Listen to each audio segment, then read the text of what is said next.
Identity and Access Management, or IAM, which we all know is at the heart of cybersecurity and especially cloud security. But while the IAM terminology is everywhere, terms like entity, identity, persona, role, what these mean in practice is often misunderstood. In this short breakdown, I'll walk you through the IAM stack layer by layer, from the real world actor to the final access decision. Because when IAM is misunderstood, security becomes weak and unpredictable.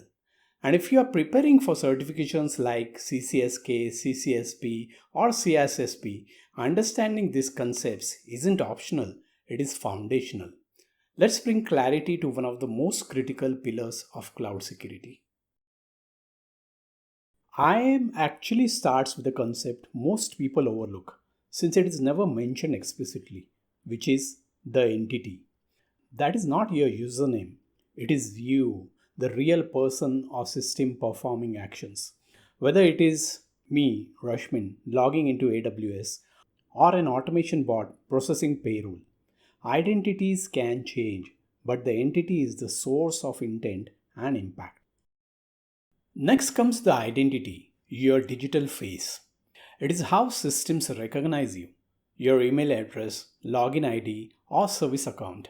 You might be Rashmin inside your company and Rashmin.ext for a partner organization. Or it could simply be a system bot running tasks as SVC HR processor. These are all identities, ways the system knows you exist. An identity doesn't always act the same way. Today, you might be a security architect reviewing policies. Tomorrow, you are operating as a risk consultant advising on vendor risk assessments. These are your personas, the business roles or contexts in which your identity is acting. When systems don't differentiate these, they grant access based on everything you might do, not what you should be doing right now. Now comes the role, the part that tells systems what a user can actually do. If your persona is a security architect, you might have access to audit logs and policy settings. If you are acting as a risk consultant, you may be reviewing third party assessments or creating KRI dashboards. But here is the trap. If you don't define personas clearly or review the roles regularly, access accumulates silently. And that is how we end up with excessive access, privilege creeps, and hidden risks. Roles tell the system what you are allowed to do, but they don't ask if you should even be allowed access right now. That is where attributes come in. Your device, location, time of day, or multi-factor authentication status. These dynamic factors shape smarter access decisions. Ignore them and you are stuck with static permissions in a dynamic world. So how do we make IAM work in the real world? First, define personas, not just job titles. Access should reflect what someone is doing, not just where they sit on the organization chart. Next, tie roles to lifecycle events. Don't let temporary access become permanent by default.